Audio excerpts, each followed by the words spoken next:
President Obama took his case for ending the sequester to hundreds of disabled vets, putting all the blame on Congress.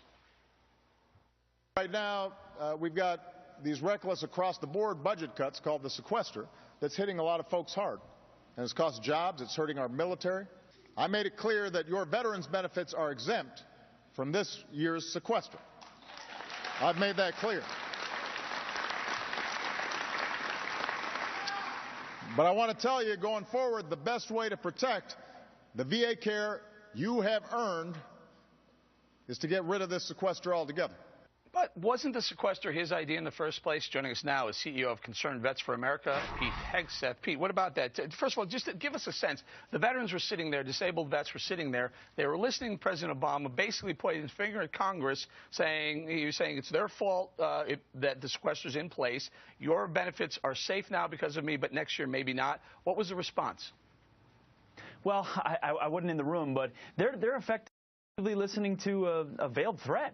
This is the president saying, hey, your benefits are good to go now, but going forward they might not be because of Congress. And to me, you got to see through. Here's the guy who's supposed to be leading our nation, and he's standing up, not leading, but demagoguing. And anyone who's followed this knows that it's been the president's insistence on raising taxes, unwillingness to go do the heavy lifting of reforming things like our entitlement programs that are driving debt and deficit. That's made sequester happen, and more likely. Vets know that, Americans know that, and it's a very disingenuous argument the president's making. Yeah, the president actually quotes reckless across-the-board budget cuts.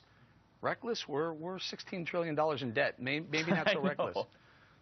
Well, hey, they're reckless in the nature for the military, in that, hey, we're cutting critical programs, we're cutting maintenance and training. So there's definitely a reckless nature to this when it comes to our fighting forces. But we could reform the way Pentagon spends money in very targeted ways to save about the same amount of money, but also make sure we're cutting fat and sparing muscle in the process. Yeah, Pete, this is a great nation. This country is amazing. Even though we're $16 trillion in debt, we spend a lot of money on a lot of things. Talk to us about the VA backlog. There are 780,000 disabled vets who are waiting for benefits. 500,000 are backlogged. What's the nature of that?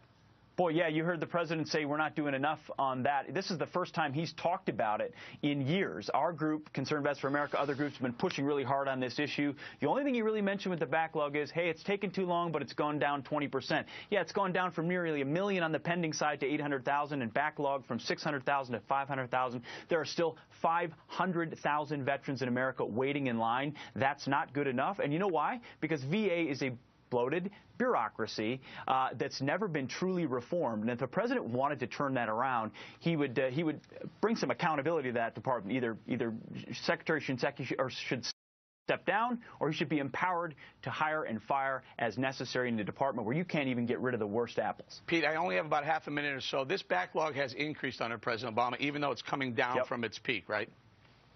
Absolutely. In fact, it's gone up 2,000% under this administration, while funding for VA has also gone up 40%. So we've thrown more money at the problem. It has not been fixed. This president said he would do it. He hasn't. And he should be held accountable. The secretary should be held accountable for the failures at VA. All right. Pete Hegseth, Concerned Vets for America. Thank you very much.